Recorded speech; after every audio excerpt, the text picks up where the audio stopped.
Hello, everybody.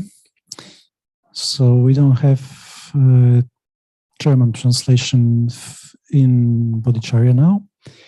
That means everything will be in English, and translation channel for German is available on Zoom. As for the questions, please raise your hand if we have time for questions, your virtual hand, then I'll try to make you through with your video and question. Thanks.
Yes.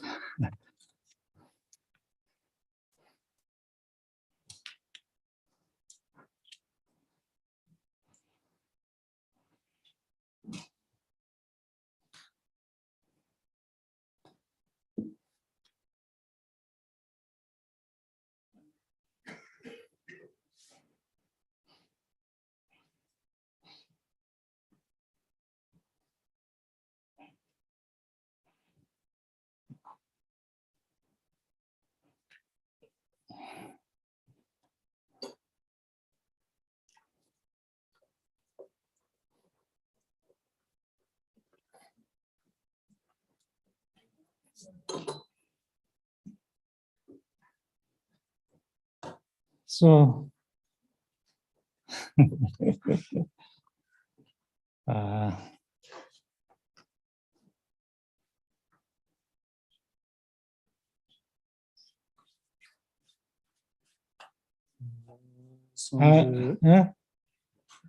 Do we need like?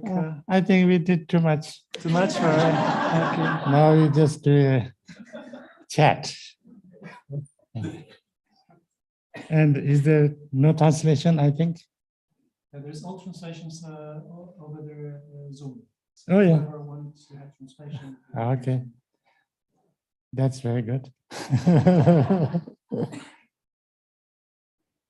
So, actually, I covered more than I expected. I'm so proud of myself. You can repeat all the We did the kind of the Ngundu part, you know, the preliminary part.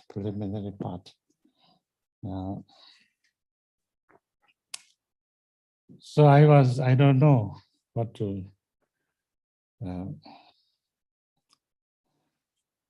talk about. Maybe I should say a little bit about Jason Jalsap Rinpoche, the author of this book.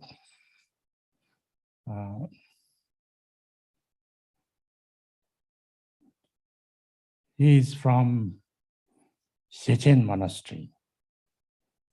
And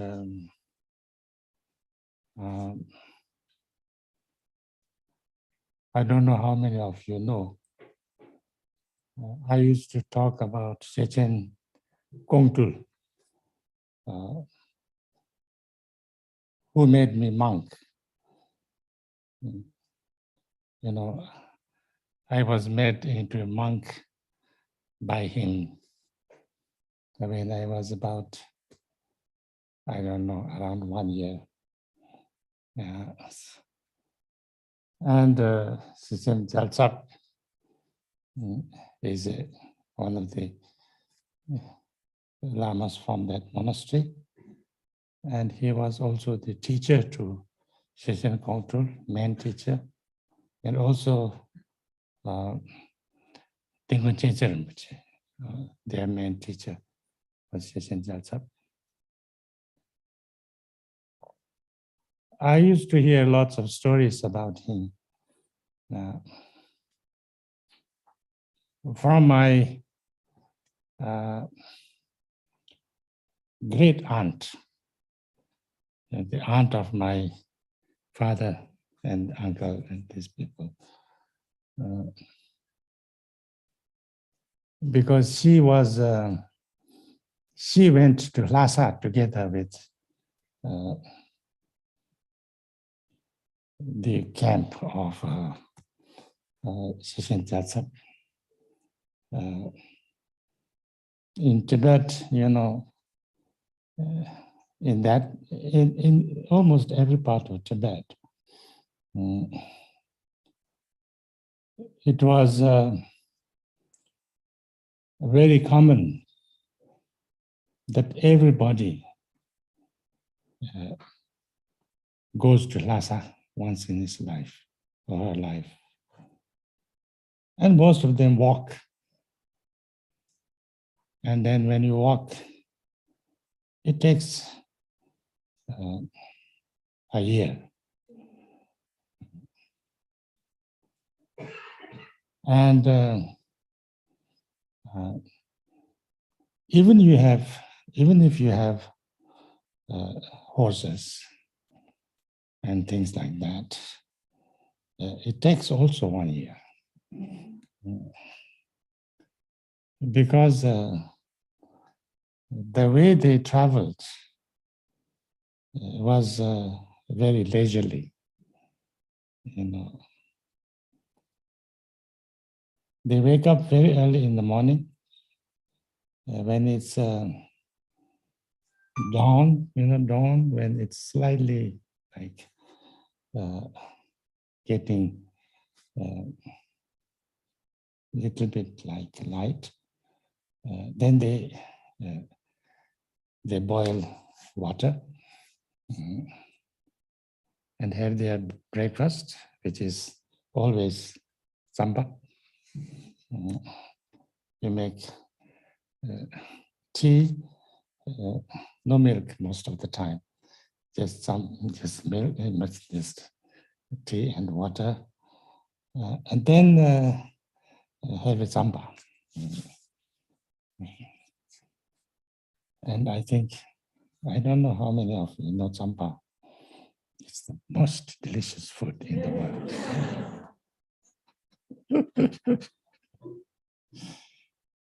It's not sweet,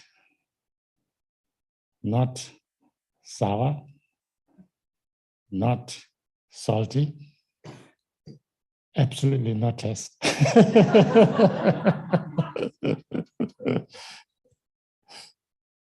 Anyway, it's very good. And then they just, break the camp and load the, whatever you have. And those people who walk, they just put on their backpack and then walk. Then they walk until like it's 8,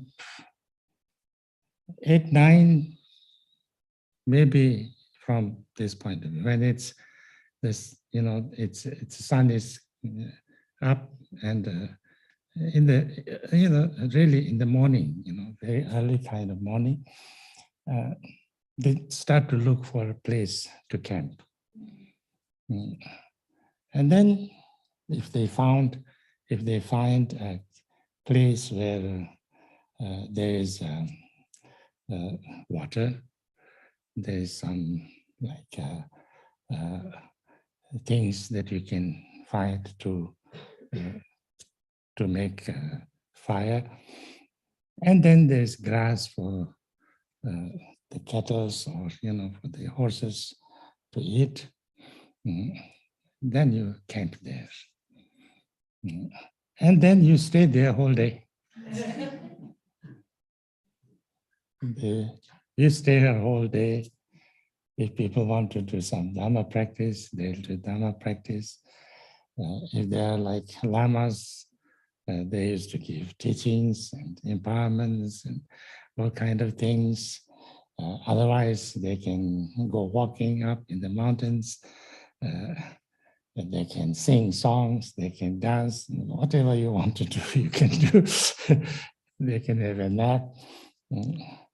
And then they spend the rest of the day there. And then next morning, same way. So therefore, it's actually quite pleasant.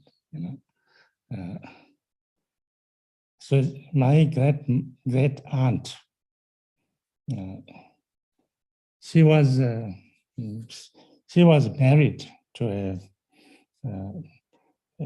I think quite a big family, a little bit away from our place when she was young. And then somehow after some years, her husband died. And then as soon as kind of the things, that practices for his 49 days finished, she ran away. She ran away and directly went to the Sanda Rinchenta. The Sanda is where this Jamgo Kontrul's place. Jamgo Kontrul, some of you may know Jamgo Kontrul. His a retreat place. And there was this two princes of our king, the Ling king, king of Linchang, were nuns. And she went to them and she said, I want to become a nun. I don't want to do any other thing now. And then she became a nun, and since then she was a nun. And she did all kind of things, and she was a student of this Jamgo Control, Jamgo Chenche, and all these people, and then also, all this. And she died after a little bit above 100 years. So I remember her. She was sitting in the box. Even when she was about 100, she was not sleeping.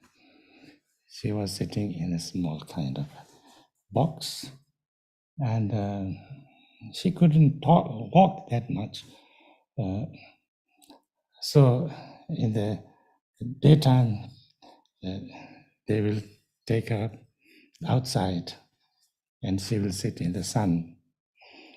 And then if there's some like a cheese or something or to dry, then she will take a long kind of stick and drive away the the birds and things like that. And I always sat next to her and ask her for stories. And then she kept on telling stories about all different things, all her adventures and things like that.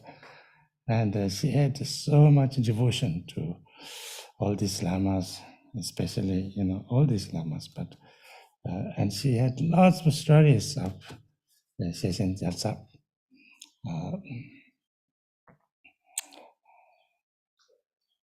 And especially of this journey because it's a long journey. It's 1 year's journey, and then lots of things happen. Sometimes adventures and things like that, and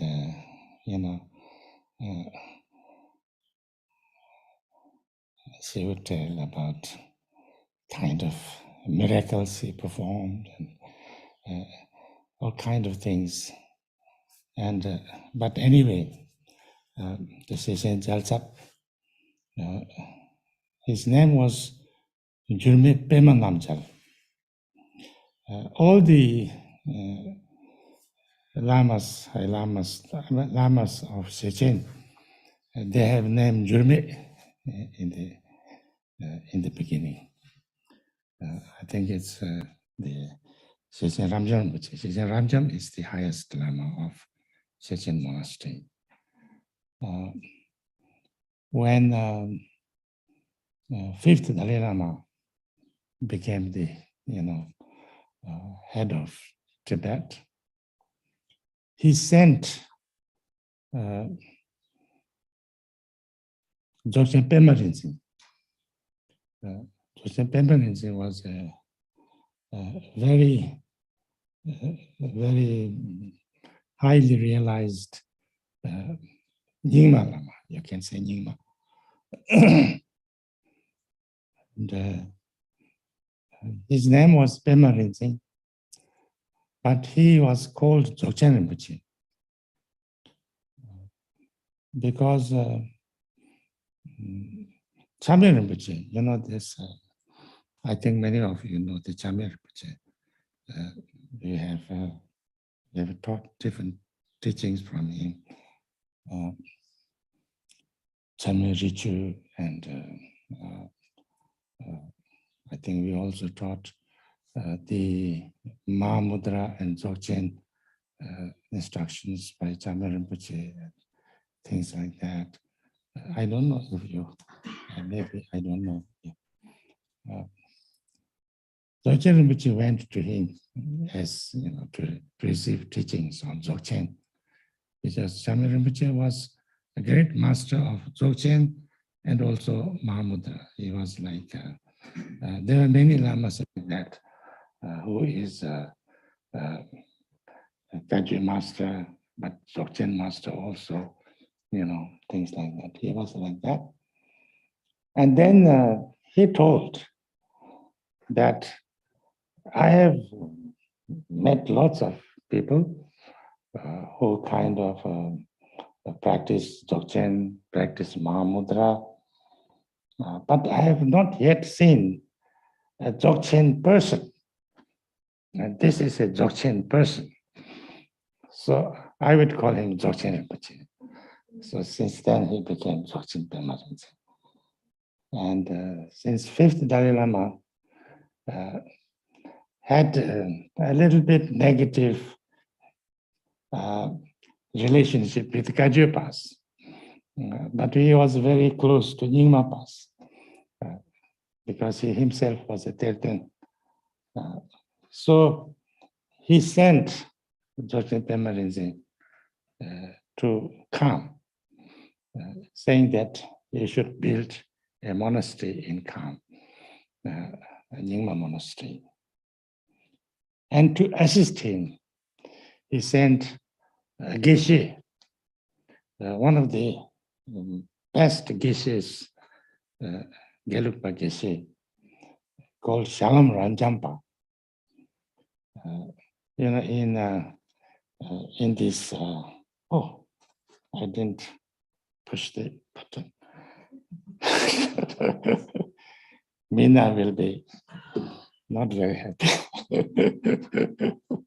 I didn't do it yesterday also, I forgot. And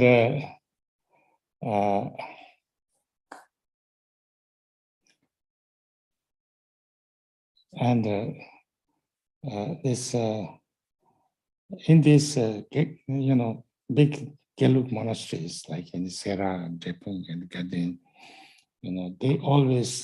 they do lots of debate. debating is the medium of kind of almost the medium of instruction. Every day they spend like at least 5-6 hours, maybe more, debating. And then when exam is also debating. So they have to debate, in front of like thousands of monks. And anybody can ask question.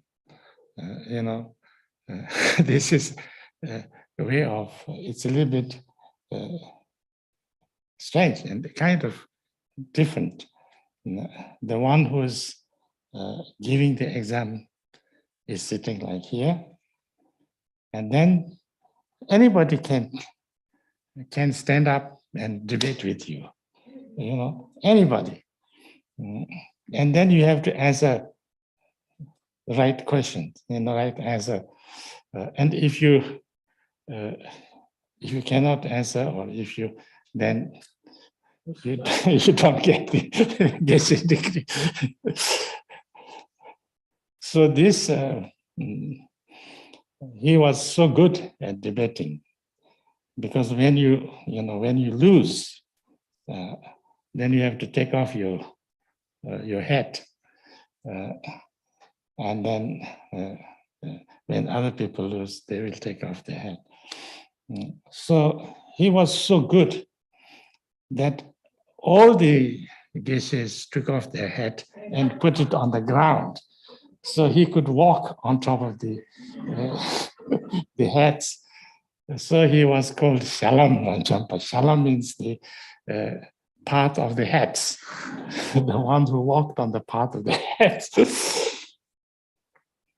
So he was that kind of learned. So he sent him together with Dzogchen Rinpoche, and then they came to this Kham area where my mother's family was, and there then they had some indications that then they said they will build a monastery there, and the Dzogchen monastery was built there. And originally there were only 3 families who kind of helped to build the monastery. My family was one of them. And then later on, that was Dzogchen monastery. And then Ramjampa, not that one, but later on, they built another monastery, not very far. So this became Shechen monastery. So Dzogchen monastery, Shechen monastery became very important Nyingma monasteries later on.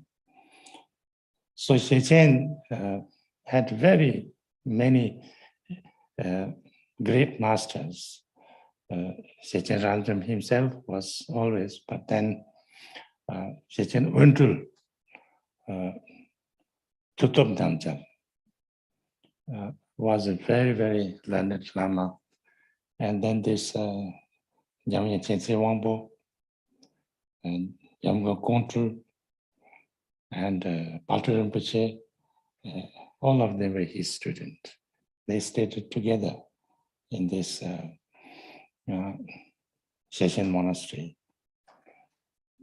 And these people at that time was very like, especially Jamgon Chense and Jamgon Kontul, they had a very strong non-sectarian approach. And they tried to bring all different schools of Buddhism in Tibet together. And they also studied all of them. They received all the teachings, empowerments, and then they worked with lamas of all schools. they also taught them. And because both of them and many others were so learned, and not just learned, but very, genuine masters, genuine Dharma practitioners. So they could actually bring a very nice and very harmonious kind of way. So that was in the calm area. It was very, very good. It was quite different from like Central Tibet and things like that.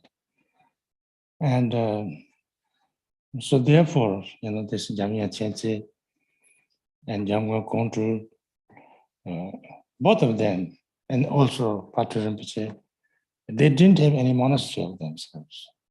They didn't. Jamia Chenche was a Lama of Dzongsar Monastery, which was a Sakyapa monastery. He was not the highest Lama in that monastery. There were two high Lamas, Ngari Rinpoche and Gona Rinpoche. But he was so highly, respected that people know more about him than his monastery. So they know more about Dzongsar because of Dzongsar later on. But he's still not the higher Lama. So he just remained there. He lived there, but he never, became the, the high Lama of that monastery. He traveled all over Tibet and received teachings and, things like that. And then when he was not very old, but, maybe 50s, around, then he went into retreat and said that I never come out of my room, my house. So he remained in his apartment all his life. And people came to study with him from outside. Nyangwa Kundul, also the same, he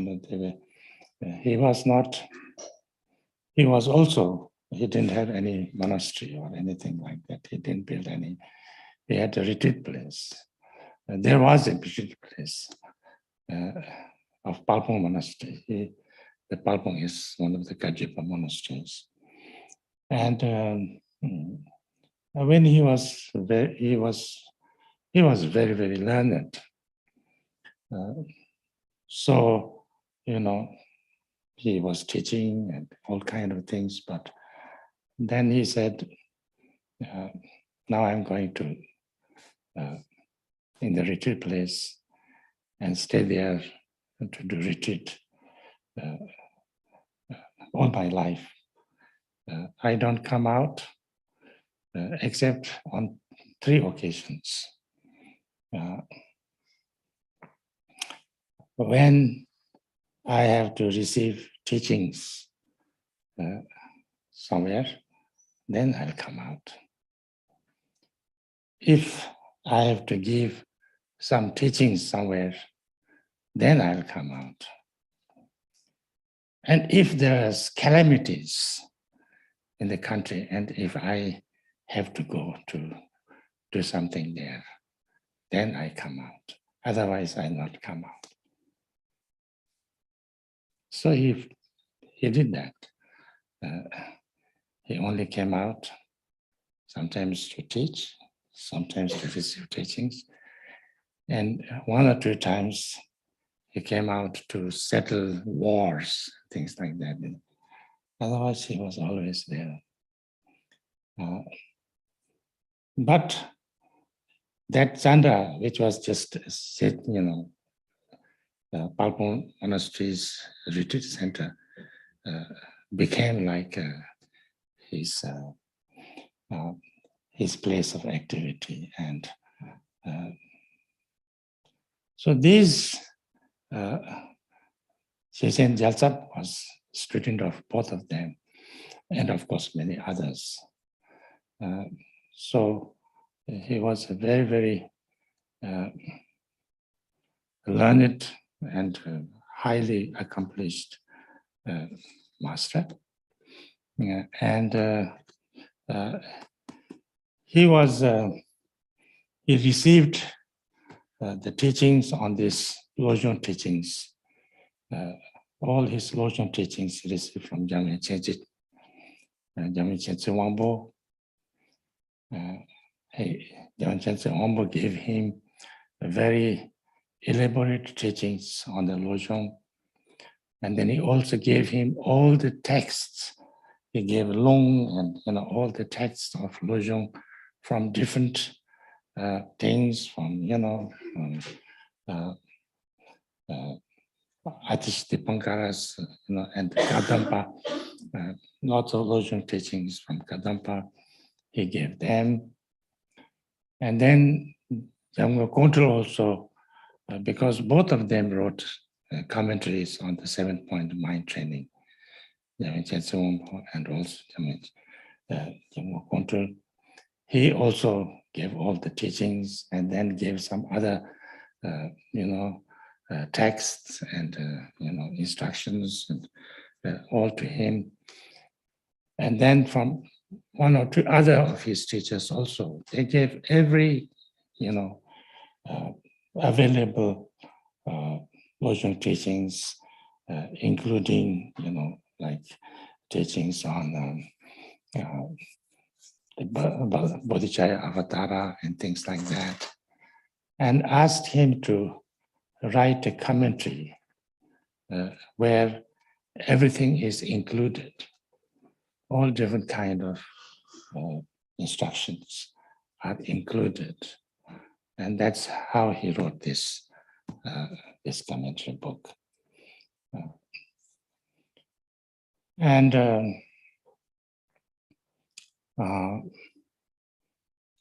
His works are quite a lot, I think 9 or 10 big volumes.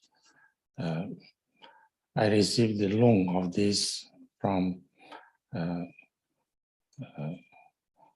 Chensa Rinpoche. And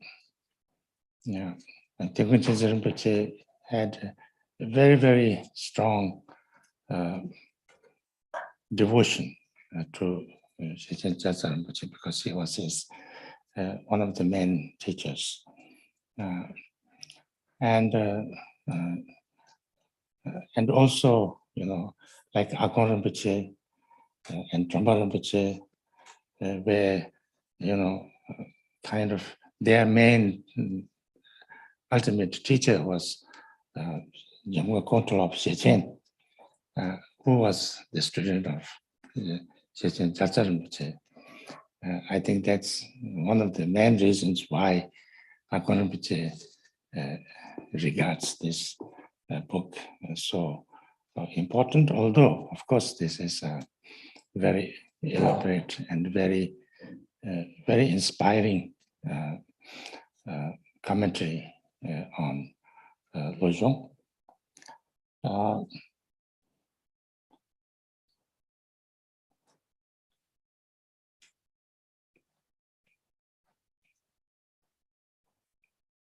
And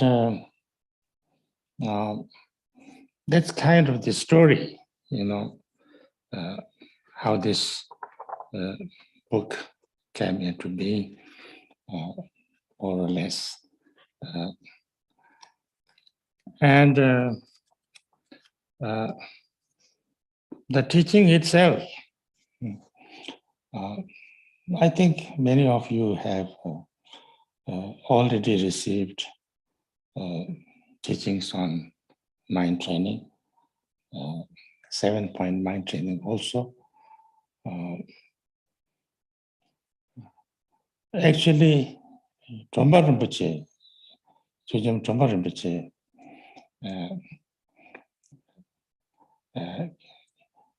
started to teach in the West the 7-point mind training. And that's how seven-point mind training became so popular in the West, actually.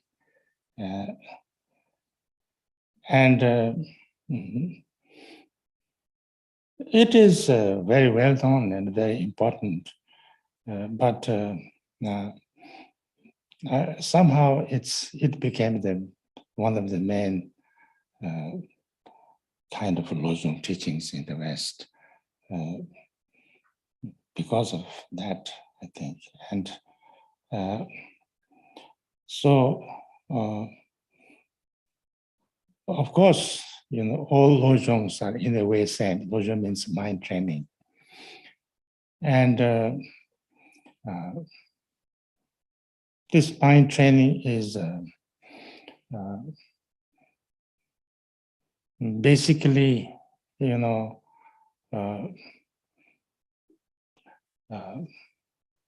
it of course starts with its own kind of a preliminary, the ngondo, which is like a general kind of understanding of Dharma. Like in ngondo also, we talked about this four thoughts. So in the mind training also, it's the same. Four thoughts, like precious human life and impermanence, samsara, and karma. And these four are regarded very important to really reflect on, really study and reflect, and it's not so much about, it's not an intellectual thing, but it's mind training. So the more you reflect and think deeply, the more it can kind of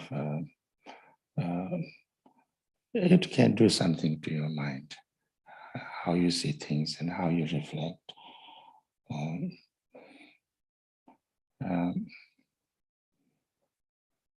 I'm not very familiar with this particular text,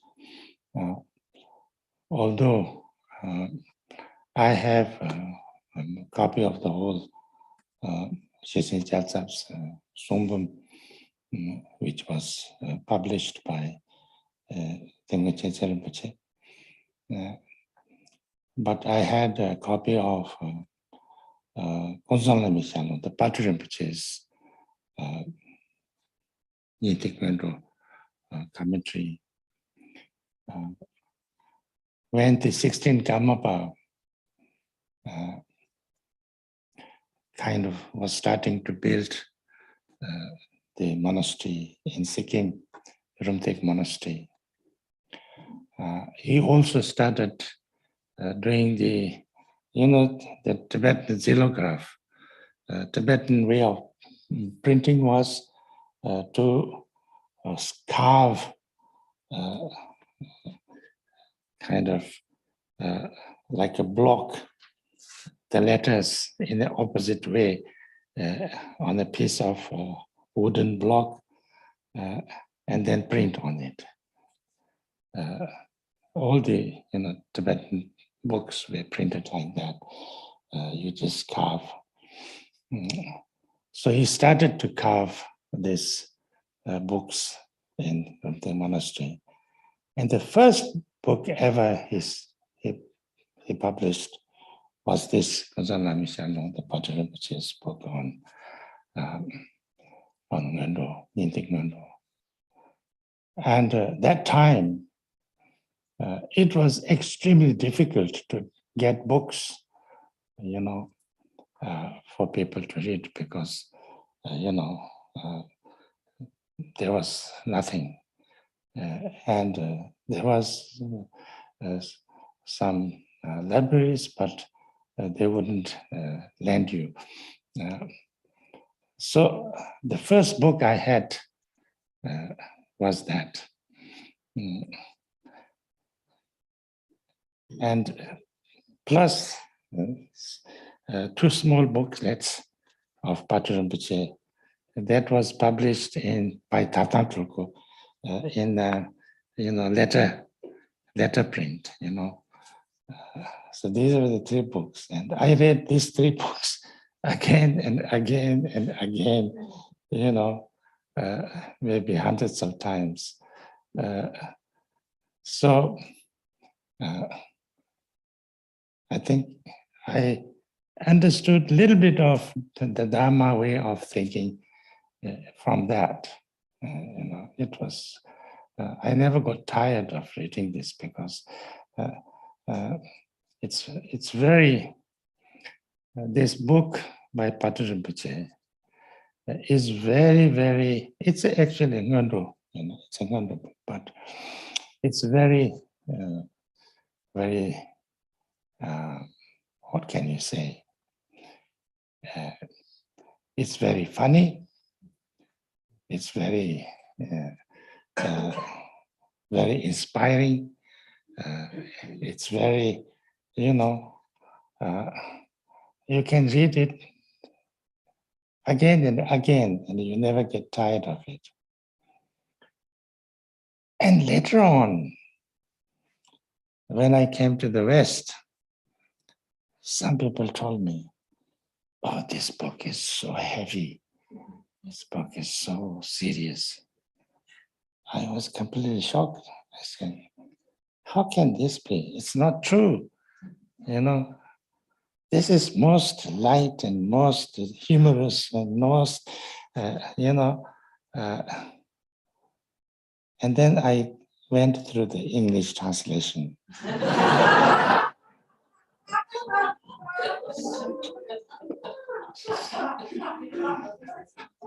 And I understood what they meant.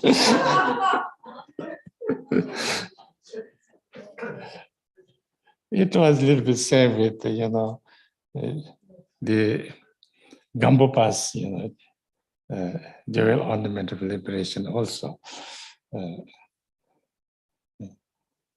It was around the first or second time I was in Europe. I think it was in Brussels. They asked me to teach this. And I immediately accepted because I thought this is, it's very, very nicely written, very simple language, a very inspiring book. And then I was there, and then somebody came and said, why are you teaching this book? I said, it's nice. I was told to teach this book, but why not? Oh, it's so difficult. It's so, I said, what? It's so serious, and it's so, I said, no, it's not. And then again, same thing. I went down to, and that time there was only one translation. That was Gunther, He was German, no?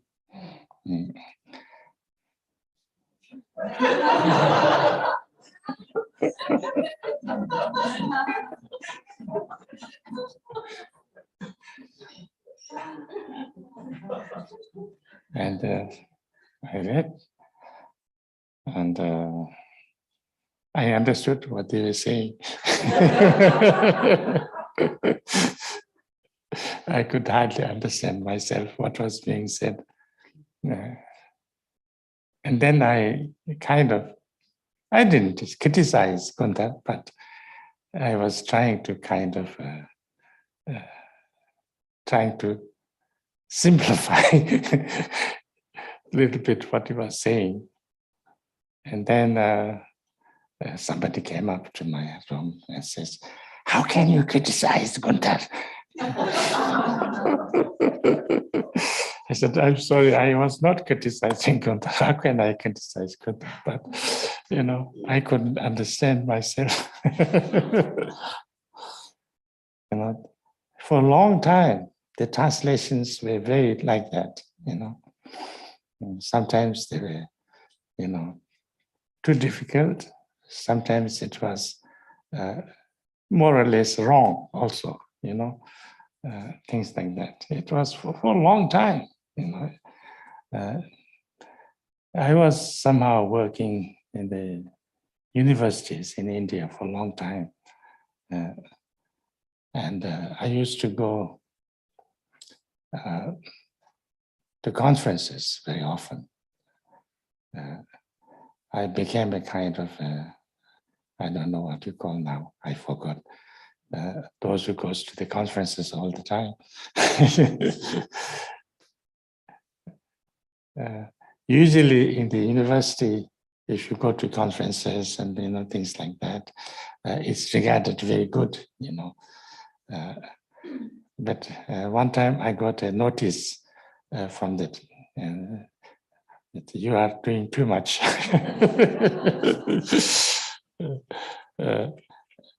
The thing was, when you go to a kind of conference like that, and then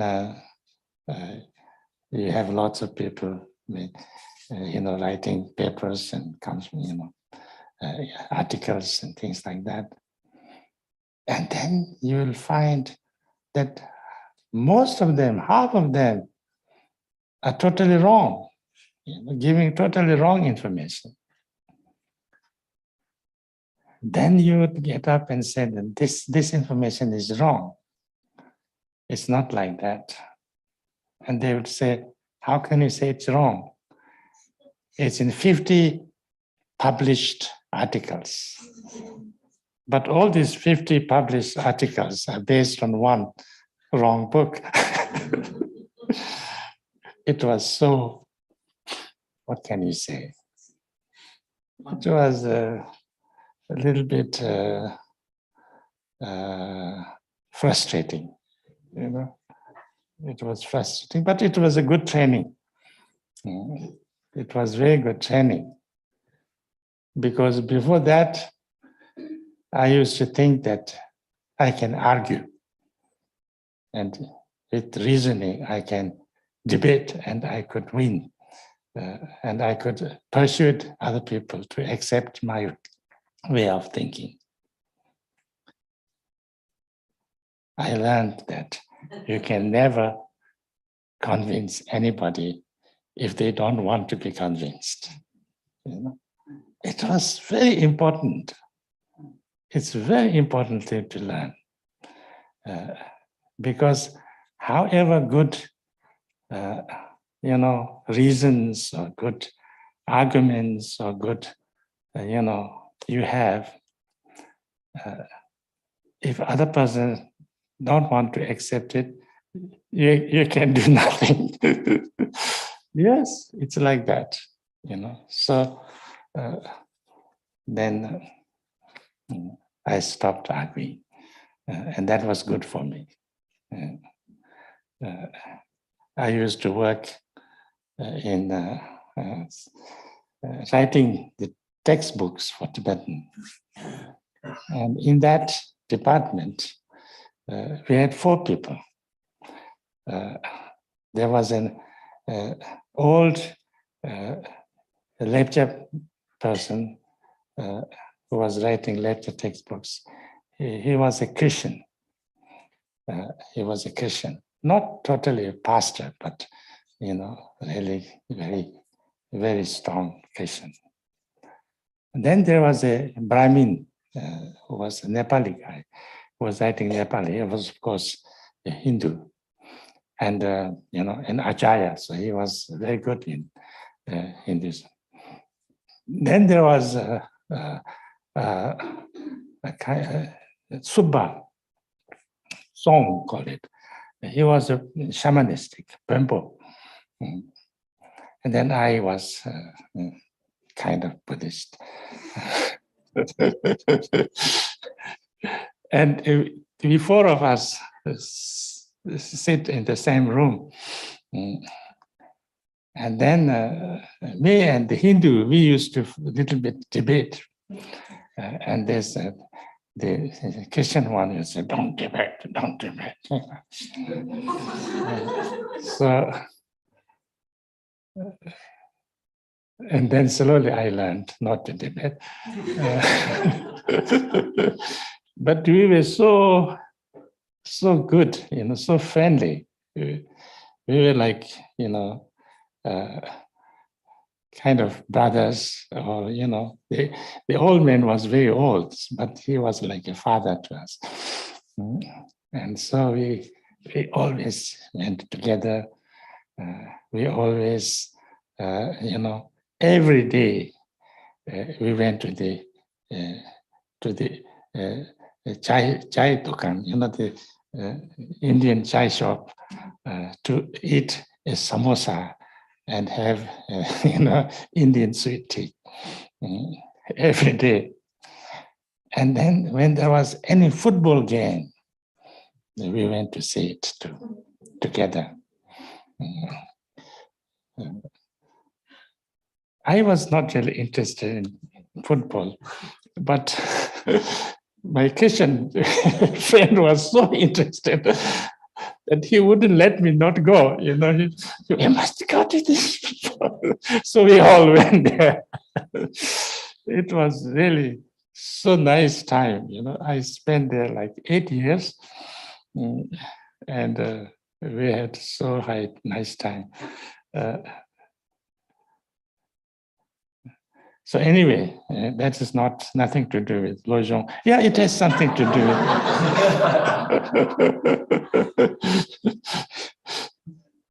I think it's something to do with Lojong. I think it's really, I think it's very important to understand this, that, people have very, their own ideas and their own belief system and their own way of seeing.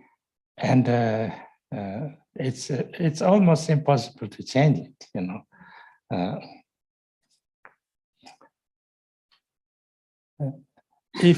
if that you understand, then it's more easy to, because like me, I came from Tibet and I'm a Buddhist and things like that. My way of seeing is nobody's way of seeing, even in Sikkim. Like I was mainly working with non-Tibetans when I was in this, working with this textbooks. I was the only Tibetan, even Bhutia. When I was in the university college, I was the only kind of among the teachers. For a long time, I was the only Buddhist, and the rest of them were Indians and some Nepalese and things like that. And my way of seeing was totally different from everybody else, but that didn't prevent me having good friendship. I had very good friends. All of them were we had such a, wonderful, kind of harmonious community. Even now, after I retired I took voluntary retirement in 1994. That's like 30 years, 42 years. Is it? Your 42nd year. Yeah. 42nd. Yeah. Many years. After 25 years of service. Yes, and still all my colleagues of that time, we are kind of, all of them are retired now. But we are still, yesterday someone found my address and he connected with me, and, when I'm there, then they all call me, and then we have a meeting have a meal together or something like that, even after 32 years, like that. But they very different way of thinking. Like, the Hindus, for instance, insist me so much to get married. They say, you must get married, you are spoiling a woman's life. I say, what? How can I spoil my one's life? Yes, because you could have met a very good husband, and now you are not giving that chance. So you are totally spoiling somebody's life.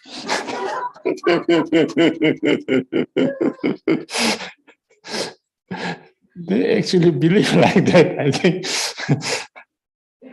It's very, like that. Anyway, anyway, that's not the subject. 29. Huh? It's 29 years. 29 years. Yes. They don't try it now.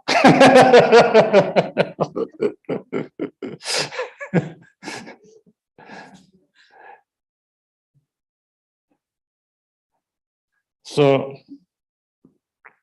this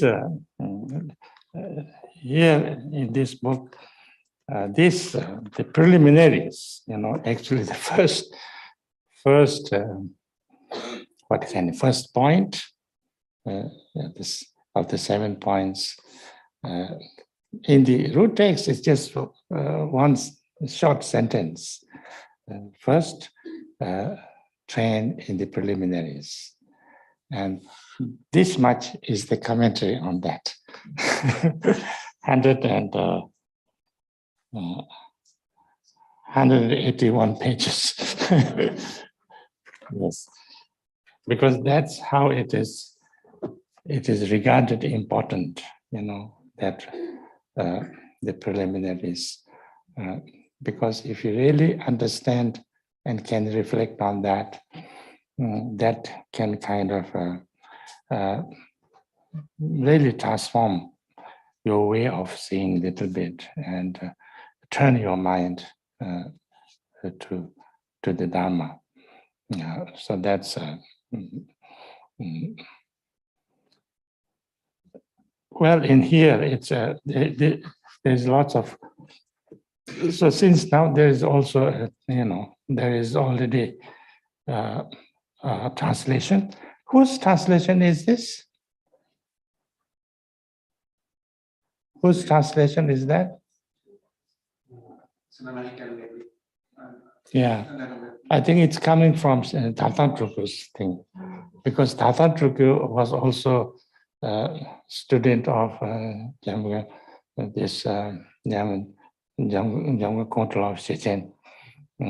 Yes. Deborah Black. Huh? Deborah Black. What? Deborah Black. Deborah Black. Okay, I don't know her. I don't know. It's Tatan Tulku. Tatan Tulku is in America. He kind of lives in what do you call it? Near San Francisco. What is it called?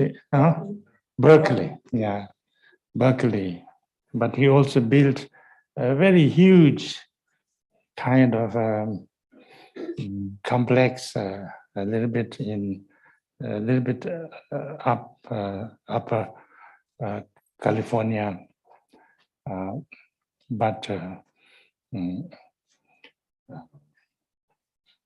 I've never been there. He was also in this young Lama's homeschool. And then he went to America, and somehow he has unlimited resources. He sponsors all this Yima Merlam, Geluk Merlam, Sakya Merlam, everything. And then he publishes hundreds and hundreds of books and distributes free. He does all sorts of very lots of things, you know. And he has unlimited money. And I asked him, you know, where do you get this much money? He says, I'm doing this, what do you call it? Investment in the, yes, stock market. He says, I'm doing stock market. I don't know, maybe true. Huh? Yeah, we could ask him.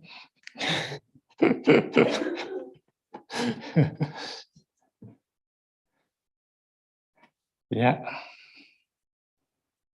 So, any questions?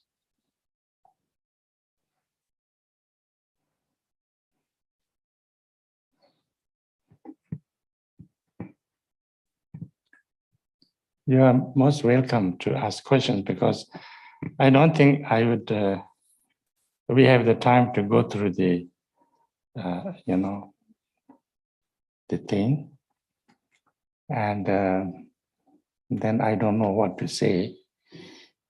So if you have any questions, then I will try to give my opinion. So there is. Yes. Oh, yeah. okay. We already have three hands up. I still don't know what the book is about and why it is so important. Huh? I still don't know what the book is about and the text is about and why it is so important. Well, book is about the mind training. And mind training is very important.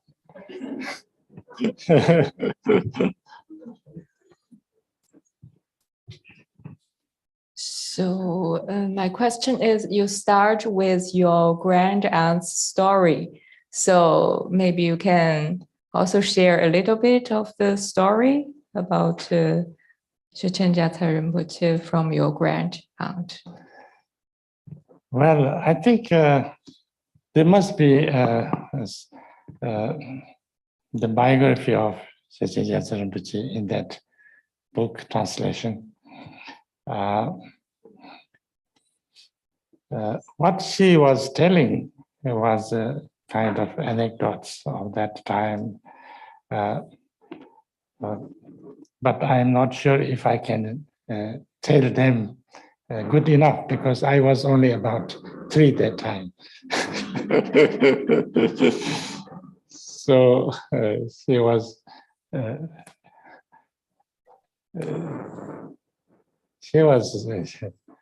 telling lots of stories about, you know, kind of things, little bit kind of miraculous things like that. But there are lots of things she was telling, but I can't say, I don't necessarily remember and can tell exactly the way. But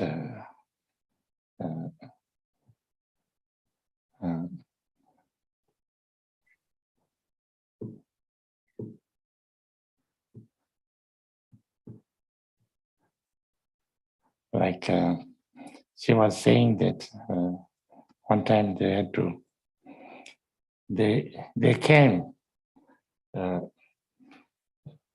to a big river, huge river. And then this river was very, you know, like, what can you say, very high, you know, very rough and very, what can you say, very, Strong current. Strong current. very, very, you know, very swell, you know, like very difficult, and you could not go through that. And because, you know, these kind of rivers in Tibet could be so strong that even the best swimmers cannot swim through because it's too forceful. So sometimes you get stuck. This kind of things happens, and you can get stuck there for days. And then it's very difficult because then so he was saying that it's like that, and they couldn't, so they had to stay there. And then they asked, please, can you do something? Because, it's very, and also I think it was many other things happening. It was, so he came to the river and he did some prayers, and he threw this kind of rice and things like that. And in about 1 or 2 hours, the water became completely changed, and that they could even walk through, because most of them didn't even have horses, so they couldn't, they couldn't, if you have a horse, then what you could do was you can put all your clothes inside it, kind of a leather bag, and then you put it on you, and then you hold on at the end of the tail inside, like very and then you let the horse swim, and if you don't let, the horse goes away up, and then you also can get through, if you are a strong person. But here, there are lots of people who didn't have any horse or anything like that, but they could somehow get through. Things like that, and many other things also, but now I don't remember everything, but yeah, many things like that. And he was always giving every time, every day, they would camp, and then, he would give teachings and empowerments and things like that. So it was like almost like a retreat, the whole journey. Yeah. So there's a question from internet, Rinpoche. Yes. Pardon. Tashidele Rinpoche. Oh, Tashidele. Hello. Hello. How are you? I'm very good, thank you. Wonderful. I'm looking forward to seeing you in Kent. Okay. Soon. Me too. Yeah, it's going to be great. I just wanted to ask you, did you come across, talking about early translations, the work of Evan Svens? Some of the first books I read were his translations. They were quite early, actually. One of them was called The Tibetan Book of the Great Liberation. I think that's from the 30s. And the other one is Tibetan Yoga and Secret Doctrines, which was written in the 50s. I don't know, did you ever come across those? Yes, I saw them, yes. What did you think? Were they accurate or were they completely wrong? Huh? Were they completely wrong? No. I can't say they're wrong. But some of the translation, it was what do you call it? The terminologies, yeah, were difficult to understand. Yes, some of it's very old-fashioned in the style of the writing. They were half I enjoyed German. them very much. I read them. More German than English. Yeah, it's sort of it's translated into sort of archaic English, as if it was from the Bible. It's very strange, but I did enjoy them very much, actually.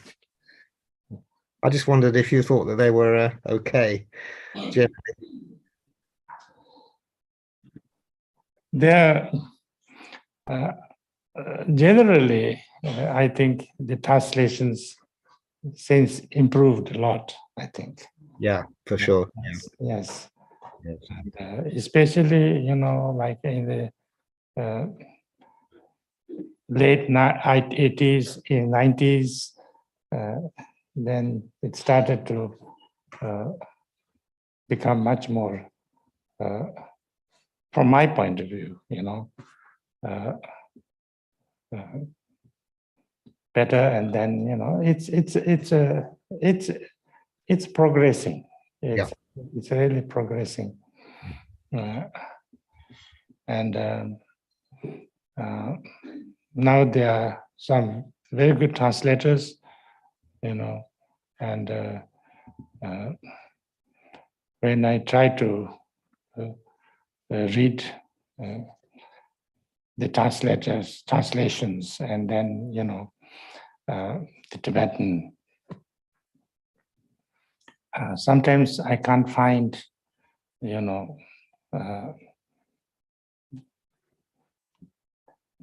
only one or two little bit kind of difficulties, but really completely nothing. Yeah. But the translation makes, it's not a question of correct or not correct. Once I was teaching a text in Rigpa, Seda. And then the first year we had a translation. And then I was trying to teach that. And I don't know, for 2 weeks or 3 weeks, 2 weeks or something like that, I could hardly cover like 10 pages or something like that, because the translation was so hard. Next year, I had a different translation. And then I could just read it and it's finished. The whole book I could finish in another 2 weeks. So, when the translation is, I think it is more like if the translator really understands the text, the subject, and then he or she puts in, in a language that he or she, kind of, if you can digest the text and then write it down in your own words, then it becomes a little bit like written in English. Yeah. And then it becomes very easy to read, and also, you understand more easily.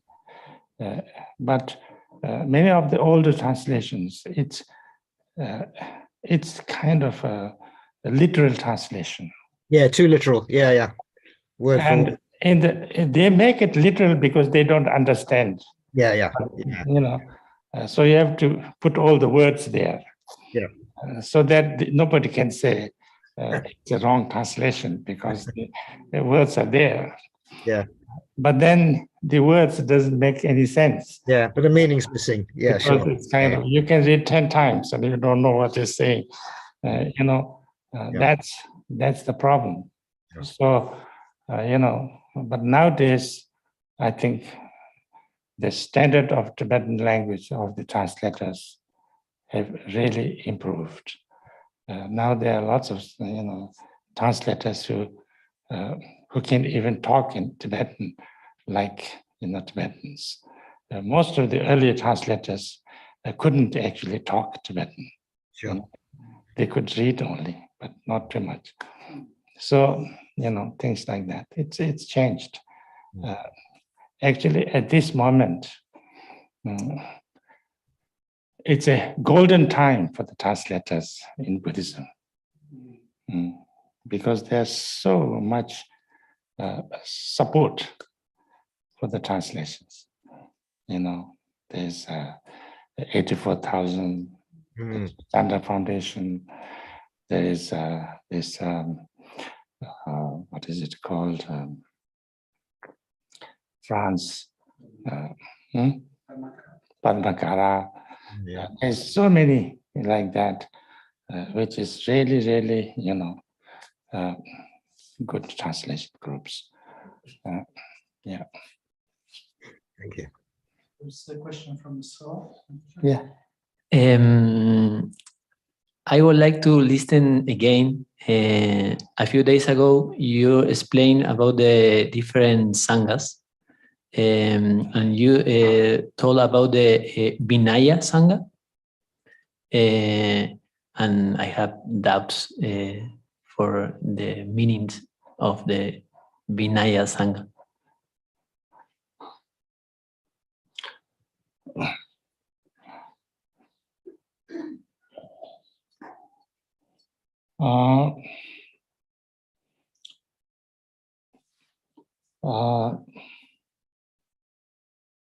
Vinaya is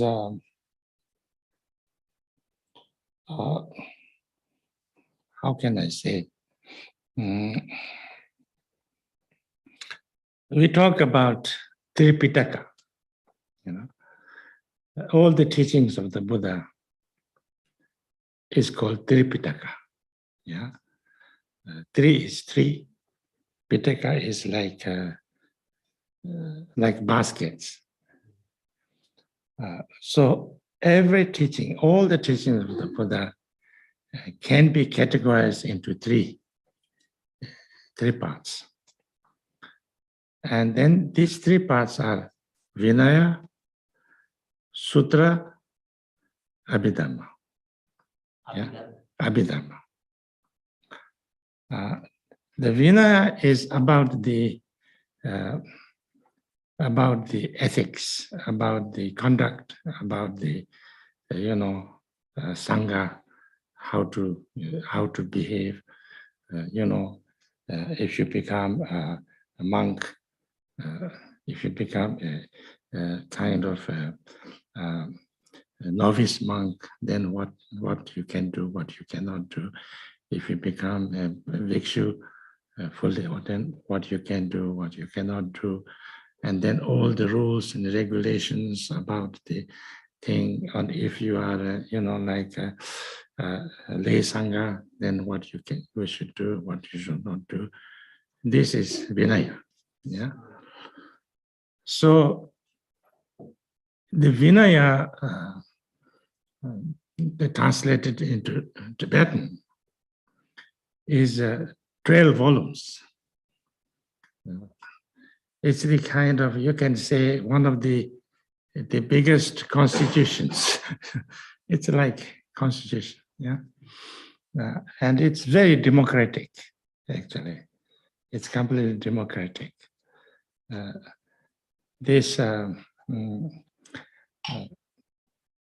Dr. Ambedkar, I don't know if you know Dr. Ambedkar. Dr. Ambedkar was an Indian person. He was a lawyer, a barrister from London. He did bar from barrister from London. And then he went back to India and he kind of fought for Indian independence. And when India became independent, he was the main person to write the Indian Constitution. Indian Constitution is regarded as the kind of longest constitution in the world and one of the best. Very democratic, and constitution. And when people asked him, where did he get these ideas about democracy and things like that. Did you get it from America? Did you get it from France? He said, no, I didn't get them from there. I got it from the Buddha's teachings. So, the Vinaya is a very long, very interesting also, because it's full of stories, and that's the basis of Buddhist ethics, For Buddhists, if you, sometimes nowadays people think that, this Theravadins and Mahayanas and Vajrayanas, and they have different code of conduct. But actually, no, it's only one. Whether you are following the Vajrayana, or whether you are following Mahayana, or whether you are following, Theravada, you follow Vinaya. Sometimes people say, very wrong. Many books of this kind are there in early days. And even now, some people have, Nimas can marry. Gelus cannot marry. That's totally bogus. It's not about Nimas can marry and Gelus can. It's not like that. It depends on what kind of perception you take, If you take the Vinaya vows, if you take, monks' vows, then it doesn't matter whether Kajya, Nima, Sakya, Gelu, it doesn't matter. You can't marry. If you don't take that, then you can marry. You are like any other person. Yeah? So this is, sometimes people don't understand. So the Vinaya is the basis. And whether it's, Kaju, Nima, Sakya, Gelu, everywhere, the Vinaya is same. Theravada is the same. I'm sure Mahayana also basically same. Yeah. So that's Vinaya. Yeah. That's Vinaya. And after that, then the Tibetans have this 3 precepts, we take all 3 precepts.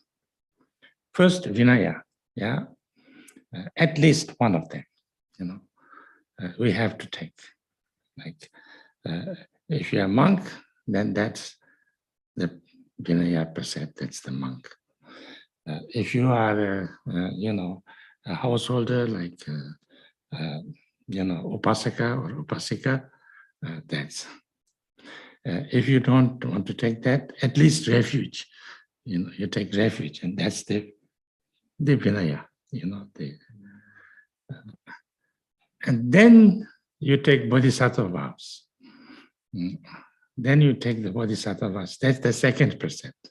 Then you become a Bodhisattva. And then you take empowerment, and you take the Vajrayana vows. So you try to practice all 3 together on one person. Yeah. But this Vinaya, it's up to you which Vinaya you want to take. Yeah. It doesn't matter whether a Kajya, Nima, Sakya, Gelu, it doesn't matter. You can take the monk's vows, then you are, even if you are Nima or Sakya or whatever, you are same. You have to exactly same 253 rules for the monks. Yeah. Well, if you totally leave that or not, that's up to you. Most of us don't even remember 153. Actually, most of them are a little bit not totally, what can you say? Not totally relevant also, like there are lots of rules on how to carry your begging bowl, So nowadays, we don't have a baking ball. Yeah. So there's, you can't say, you cannot put the baking ball on a kind of near the river or something like that, that it will be taken off. So things like that, there's many things which doesn't apply, but and also then, there are lots of things that like, slightly different things. Like according to the Vinaya, if you are, if you are a full ordained monk, you cannot eat after midday. Yeah, you cannot eat after midday. And the Theravadins take it very seriously. They never eat after midday. Even there is a kind of a conference going on. Even the person is a kind of the speaker, main speaker. He has to stop when it is exact before the midday, and go to eat. Otherwise, he will not get any food for the rest of the day. Once, a few years ago, I was, I'm working together with a group of Sri Lankan monks,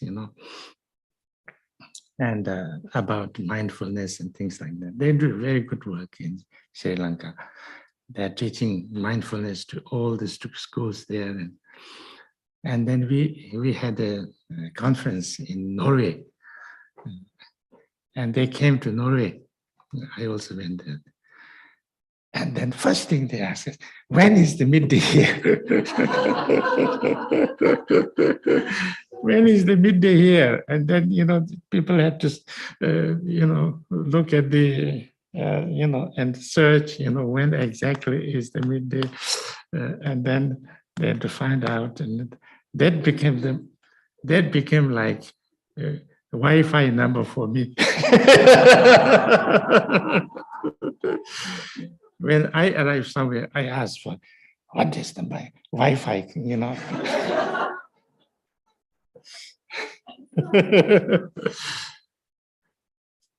So like that, and then there are lots of things like Theravada, people cannot, the monks cannot touch money, and things like that, and then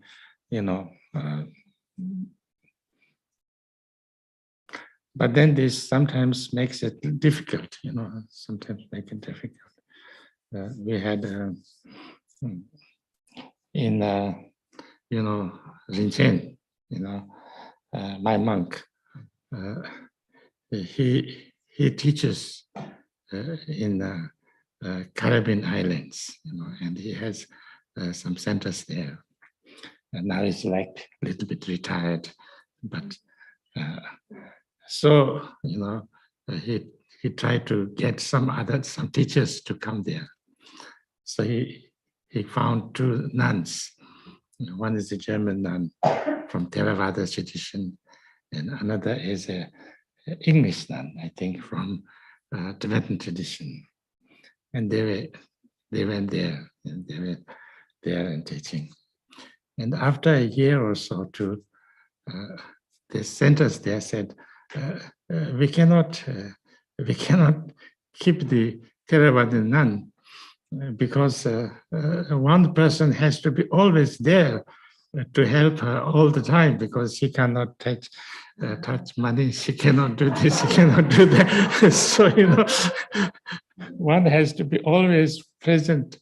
So we cannot have her. So we are not going to invite her anymore. So we just have the other one. She is more, like Vinaya, but then, it's a little bit difficult, things like that. But that's Vinaya. you understood. The sutra is mostly discussions that kind of somebody asks a question, the Buddha answers, or Buddha gives a teaching, and then there's a long discussion going on. And, you know, all sutras are mostly like that. And then Abhidhamma is a little bit like metaphysics, or, you know,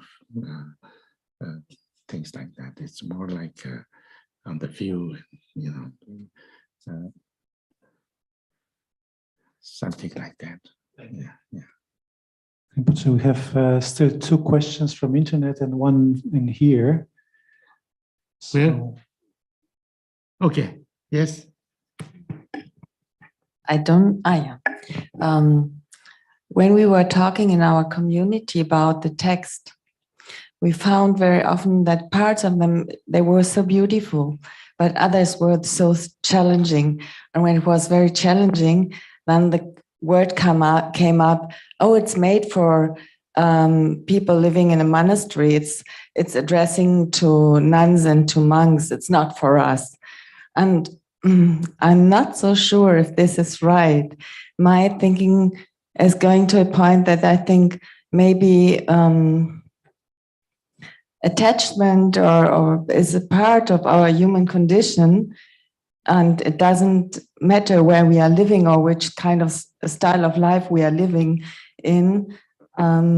Maybe we, as you said, householders or our world, there is more attachment as in the monastery, but I think it's not so different maybe. And I think, my point was I feel addressed by the text, even if I'm not a nun, but I'm not so sure what you think about the outcome of the text, if it addresses more for nuns and monks or if it addresses for all of us. Which one? The big 2. This text? Yeah. Well, I mean, this text is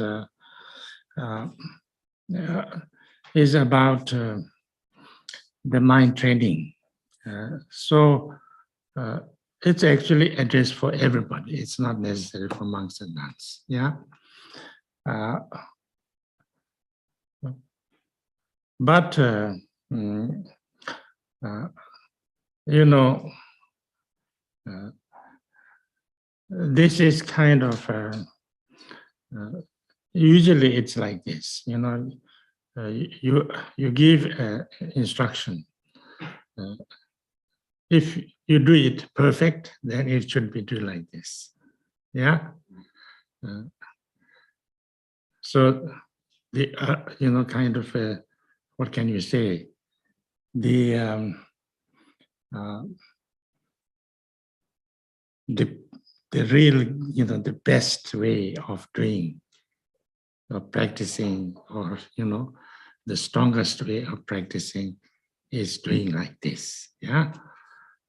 And that has to be taught, because unless you know, and then they are also giving examples like some people, you know, did this way, and they are, you know, they did it day and night, and they did it never kind of always conscious about these things.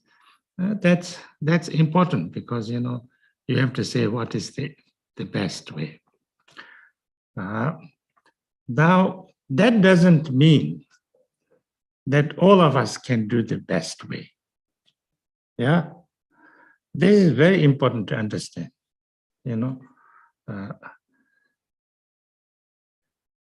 now we do what we can do. You know, it's not that unless we can do exactly like those greatest, best ways, it's no use. You know, this is very important to understand. And in Buddhism, it's all like that. It's very important to understand that. So therefore, we know what is the best way, what is the, you know, example way. But we, you know, what I can do, I will do, because it's a training. So the more I can do, the better. Even if I can do a little bit, it's good. It's better than nothing. The main thing is that the way I understand things, I see what is the, a good way and how things work, and how to transform myself, and so, we do what we can. It's nothing to do with monk and non-monk.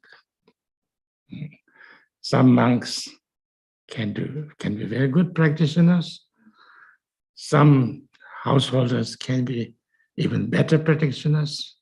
It's nothing to do with monk or not monk, but about the individual. Yeah, and then sometimes you are not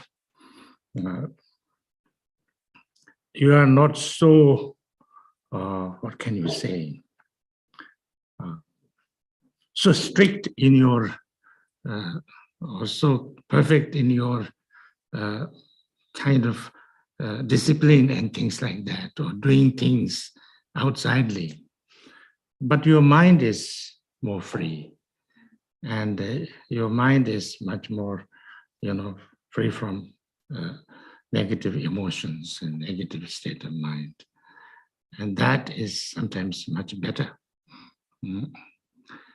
Sometimes some people who are very, very looks like very, very perfect in their doing things. I do exactly, I get up exactly like that time. I do exactly so many hours. I do exactly this practice and that practice and so many hours of meditation. But, I don't, my negative emotions and my habitual tendencies and everything inside is not much changed. That's not much better.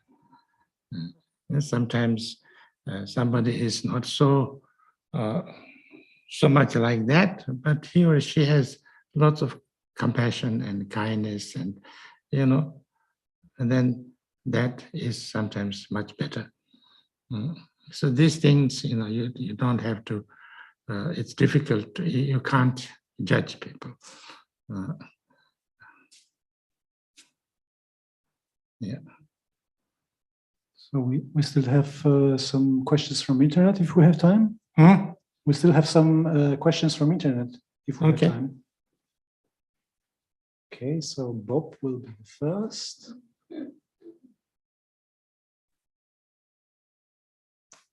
Hi, Bob. Hello. Can you hear me okay? Yes. Hello. Yes, I can hear you. Hey. Hello, Ramshay.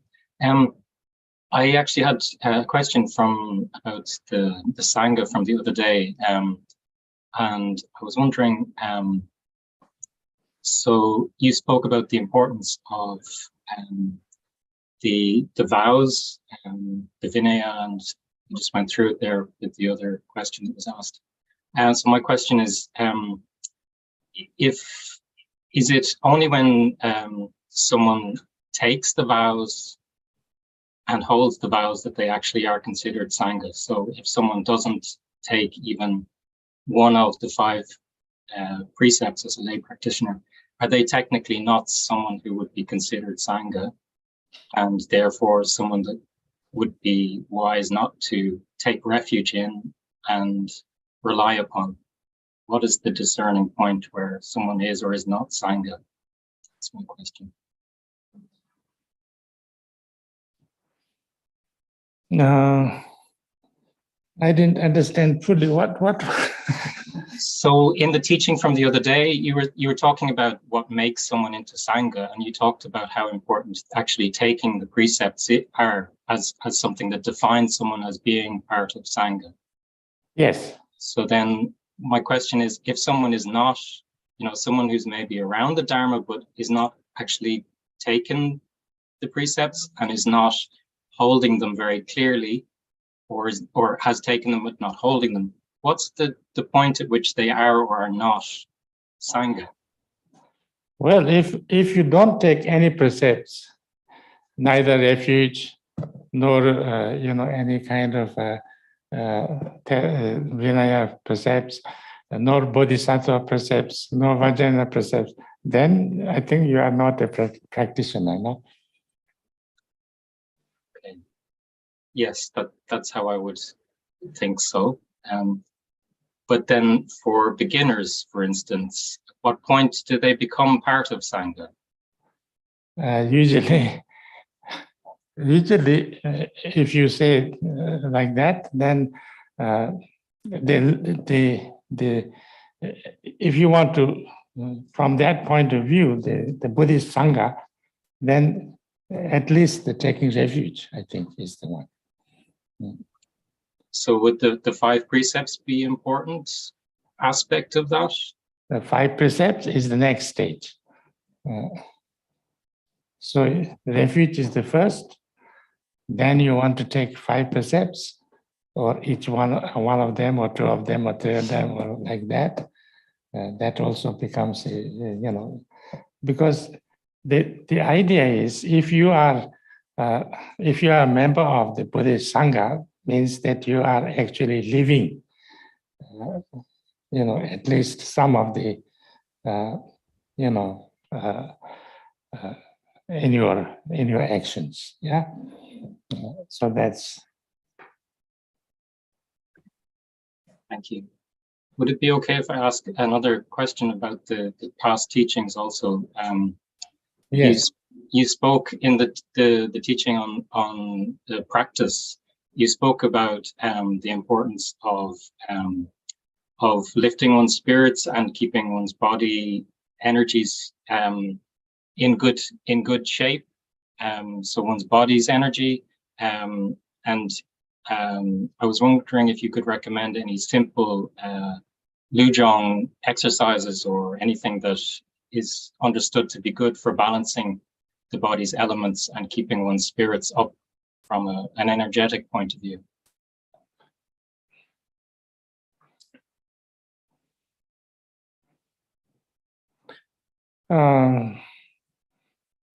What did I say?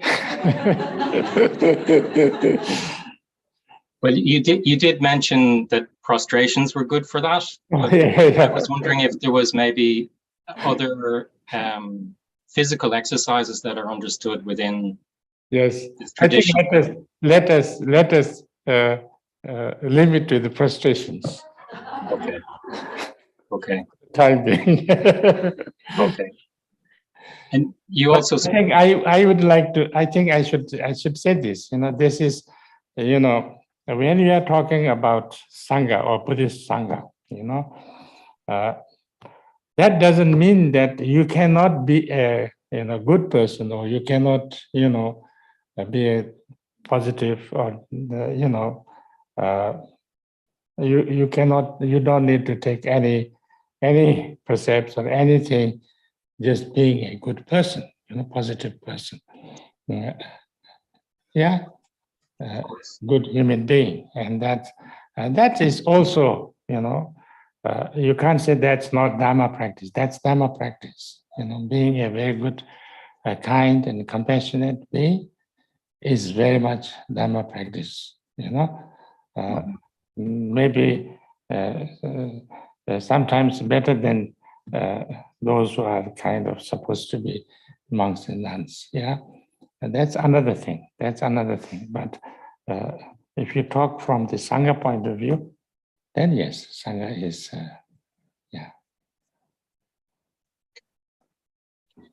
In the teaching that you gave on practice, you also talked about the importance. You mentioned as I think I pronounced it right, Sai Ningpu, the spirit of the earth, or the essence of the earth. I was wondering if you could recommend a prayer to Sai Ningpu. The Sai Ningpu. There are lots of prayers of Sai Ningpu. Yes, we can we can find something. The mantra is Chitingarva Chingsoga. Chitingarva Chingsoga is one of the mantras. But anyway, I'll write it down if you want. Thank you, Rinpoche. Maybe when we install this,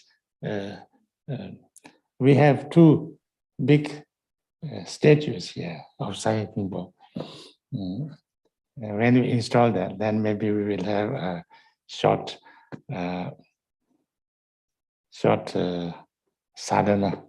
Thank you. Actually, I did an empowerment of Sai Ningbo here, hoping that that will improve the economic condition of the site. I'm not sure whether it worked. Thank you. Okay.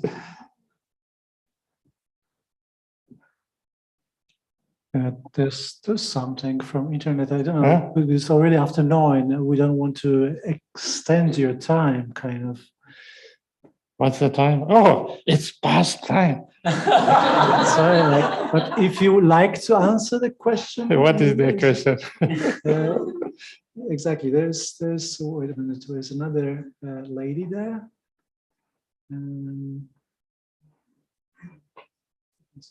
Okay, you need to turn on your tone. Hello. Yeah. You need to turn on your microphone. Microphone, please. My audio, yeah. Yes, now I can hear. Hello, Rinpoche. Hello, how are you? Randy. Long time no see. I'm still alive. I know, no long. No, I've been very. I've sort of gone into retreat accidentally. Okay. It happens sometimes. You just find yourself away from other people. Okay. But I've had the good luck to be able to do some things online, and I've been following as much as I'm able the teachings of His Holiness Karmapa. Yes. And some people find them a little bit, why is he talking about history? Why is he talking about this? But every time he's talking, I find there's much to be interested.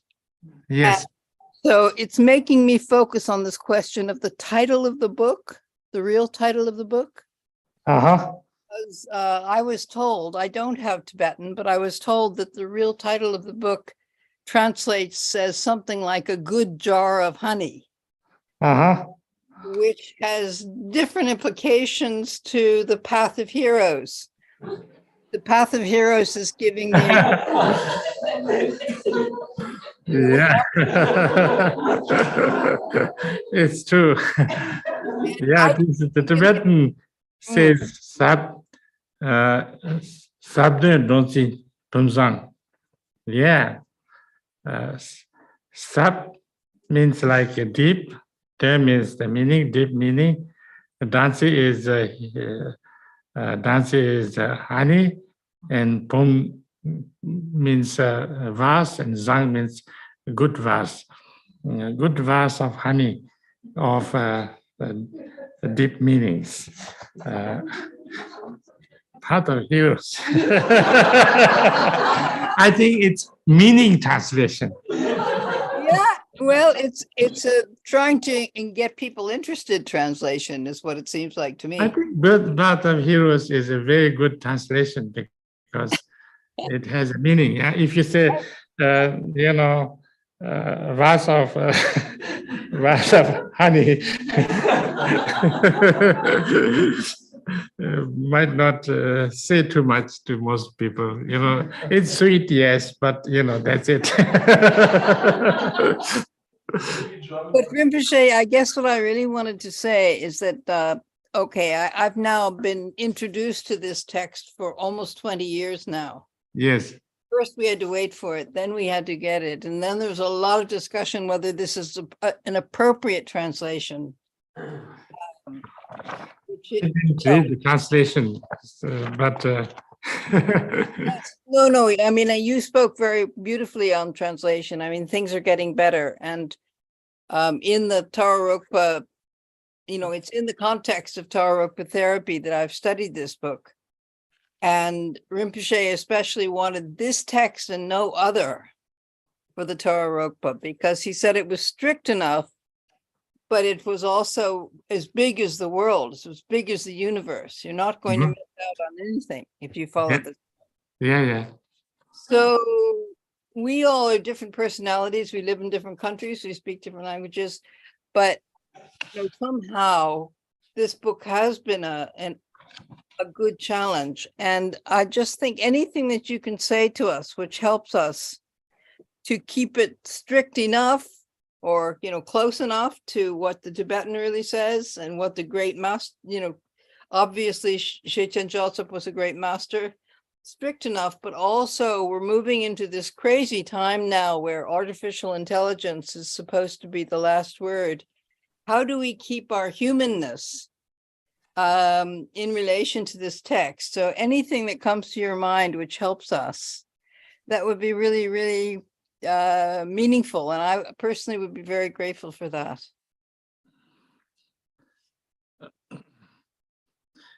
I think actually this, it's a commentary of the, Lojong, and as a general, all the kind of mind trainings that comes from Atish Dipankara general, and and then it's kind of particularly on 7-point mind training.